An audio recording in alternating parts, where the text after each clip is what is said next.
Смотрите, мы годами читаем Коран, и, если честно, я даже не думал, что это рукопись. Я думал, что все через компьютер, что есть какой-то фонд, и его печатают. Нет, это не так. Оказывается, Коран, который мы читаем, это работа человека, который сидит и пишет его своей рукой с начала до конца.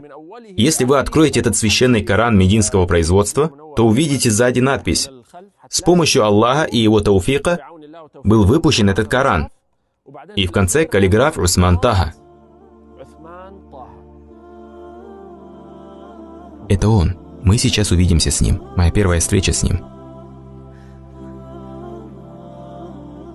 Салам алейкум. Да хранит Аллах нашего шейха. Да будет доволен тобой Аллах. Как поживаете? Надеюсь, все хорошо? Как ваши дела? Да почтит вас Аллах. Усман Таха. Если кто-то увидит его, то сразу как магнит тянется поцеловать его руку, так как эта рука уже около 30-40 лет пишет Коран. Я написал Коран по всем его риваятам, около 12 копий. Все рукой. Я влюблен в каллиграфию. Неважно мне, устал или нет, пишу до отказа. Иногда бывает, что от усталости ручка выпадает из рук. Это наслаждение. Наслаждение? Да. Страстная любовь к каллиграфии воплотилась в него. Его страсть – это писать Коран. Мне не нужен этот мир. Только я и каллиграфия. Вы и каллиграфия? И только. У вас есть какие-нибудь обряды перед началом? Я ни одну страницу из Корана не писал без омовения. И сколько времени занимает у вас написать одну копию Корана? Сколько времени займет написать полностью священный Коран рукой? 2 недели? Ладно, это твое право, твое мнение. 2 месяца? 6 месяцев? 1,5 года? 9 месяцев? Ты 6 месяцев? Ты 2 месяца? Месяц? 2 недели? Нет, это очень тяжело. Как думаешь, сколько времени займет написать Коран? 2 года. Давайте посмотрим, кто из вас троих выиграет. 2 года. Год.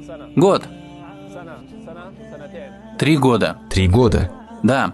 Ежедневная работа. Каждый день. Что касается написания Корана для человека, верующего в религию, в судный день, в Аллаха, то Коран пугает, и это тяжело.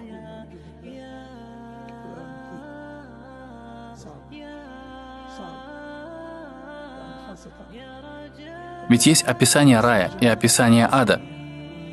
При описании рая я расслабленный, и не хочу, чтобы аяты заканчивались. А когда доходит до описания ада, мучений ада и так далее, моя рука начинает слегка дрожать.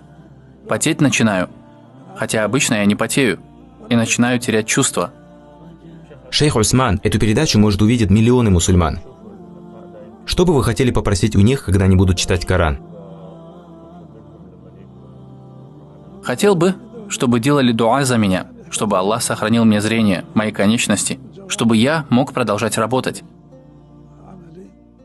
Хвала Аллаху, возраст у меня уже большой, мне 85. Пусть Аллах увеличит вашу жизнь с баракой и хайром. Пусть Аллах хранит тебя от всего плохого. Пусть Аллах хранит твою религию, твою мирскую жизнь и жизнь вахира. Хранит тебя и твоих детей. Дай Аллах тауфик твоим детям.